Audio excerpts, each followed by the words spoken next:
DreAllDay.com. Dre Baldwin, DreAllDay.com. Let's talk about the three-step process for any accomplishment. And this three-step process is actually relatively simple. It's simple to understand. It's not always easy to execute on for everybody. But when you're aware of this process and you're conscious of this process, then you can probably do a better job of getting done the things that you want.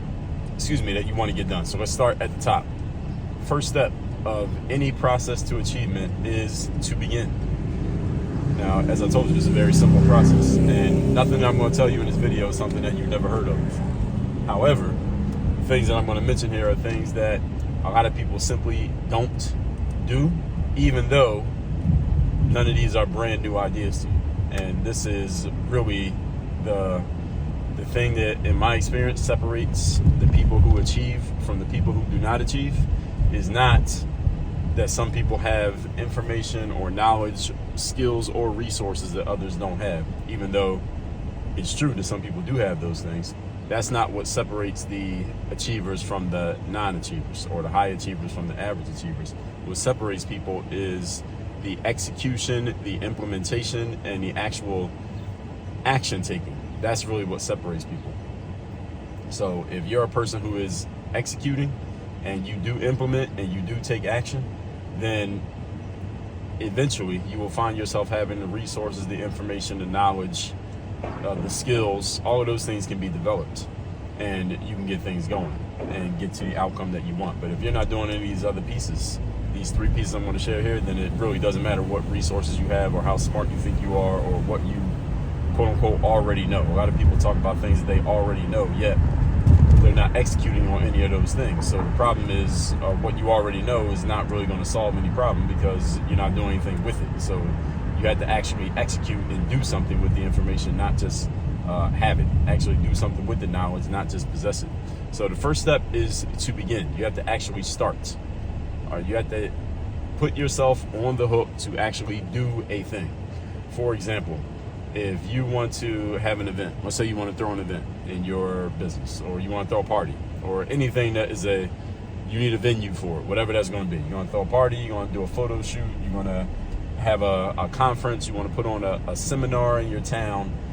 The first thing you can do to get yourself started is, there are a few things you can do. I'll give you a couple ideas. One is you can announce to your audience or your fans or your customers, whoever, or your friends or whoever is going to come to this event, that the event is happening and it's happening on this date and it's happening at this place. You can start by doing that, because what does that do? Assuming that the people you tell actually believe you, they take you at your word, now they're expecting that this is happening because you already told them. You already told them on June 23rd in New York, this thing is happening, and if that person who hears it is interested in that, they're going to put it on their calendar, June 23rd in New York, or at least they're going to hold it in their mind. All right, June 23rd, I know I'm going to be at this event that you just told them about, assuming that they trust what you say out of your mouth. Okay, so that's one thing you can do, is just let people know that you're doing it. So now you are beholden to your word. You got to follow through on what you said you were going to do. That's one thing you can do. Another thing you can do is go and book the venue. Let's say you want to put on a seminar. You can call up the local hotel and book a room, and they might require you to put down a deposit. You got to put down a $500 deposit, and all right, now you're booked. Now you are on the hook to actually have that event. And if you don't have the event, well, there goes your money.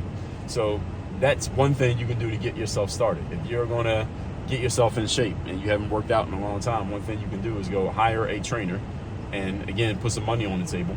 Or go to a gym, sign up, and pay the first month and last month in the initiation fee to the gym, and there you are, you're committed to the gym. The whole point here in starting is not that you just say you're going to do something. You got to do more than just say it, because we say things to ourselves all the time, then we don't do it. So what you had to do is make some type of commitment that holds you accountable to the thing that you have committed to. Something that makes you accountable in some way. So putting some money on the table is usually a pretty good thing to hold a person accountable, or at least make sure that they at least will get started by putting some money on the table. As human beings usually have an emotional connection to their money, so You make somebody put some money on the table. That is often enough to move someone to action. But some people, that's not enough, depending on how much money they have and their relationship to money, but often that's enough. You got to do something that commits you. So if it's giving your word, or if it's making a promise to somebody, making a commitment in some way, whatever it is that holds you accountable to knowing, all right, okay, I have to do this because I did this, that's what you do to start. Second step is the follow through. Now, what does follow through mean? Follow through means that after you have the initial energy of starting something, the newness, the new car smell of doing something brand new, after that wears off, now you got to go through the grit and the grind, rough days of what we call the third days of, okay, this is not so new and exciting anymore, but I did sign up for this, I did commit to this, I still have to do it. That follow through, this is the meat and potatoes of the activity that you've committed yourself to. And this is usually the longest part, is the hardest part, is the part where you're going to be challenged, is the part where there are times where you may consider, maybe I'll just give this up and not even do the thing anymore, maybe I'll quit. And this is where a lot of people do quit, is in the follow through steps. So the follow through, this is where you need to have some knowledge, you got to have a strategy, you got to have a game plan, because however you started, it might not go that way. It might not stay going the way that you thought it was going to go. Maybe, as they say, the real life alters your lab test. So in other words, what you thought was going to happen when you began, it doesn't go that way when you actually get out into the real world. And when that, what could be frustration, disappointment, sadness, whatever, setbacks hit you, can you keep going? That's the follow through part. That's the second step to achievement. And then the third step, so you started, you have gone through the process, and at least you're going through the process. The third step is the completion. You have to actually get the job done. Now, what does completion actually mean? Completion means you have to have some way of knowing when the job is done. Right? How do you know the job is done? It's a challenge for many of us, is that we start things as a means to an end, but because we never actually get clear and articulate on what the end is, we keep doing the thing as if the means were the ends, because we never clearly laid out what the end was. We never clearly laid out, okay, once I do this, this, and this, and I have this in place and these things in place, then the job is complete, so therefore I can stop. If you don't know where you can stop, then you don't know when to stop, which means you'll find yourself continuing to do a thing with no answer for what the end game is. In the business world, some people talk about the enough. What is the enough for you? Business people talk about this, especially people who may be a little bit older, and they're talking about retirement. They think about, what's their number? What is my enough number? Like, when I have this much in assets or in investments, or I know I have this much coming in every month consistently, that's enough for me. So I don't need to keep pushing in my business. I don't need to keep trying to get more customers or trying to acquire more clients. I'm good at this spot right here. I can retire at this point. If you don't know what your enough number is, then how would you know when to stop? And then what happens, because people don't ask themselves this question, they just keep working, keep going, and literally work themselves to death, because they don't know at what point it's okay to stop. At what point it's okay to just walk away and say, okay, I'm done. I can walk away from the game. So completion doesn't necessarily mean retirement. Completion just means how I know the job is done.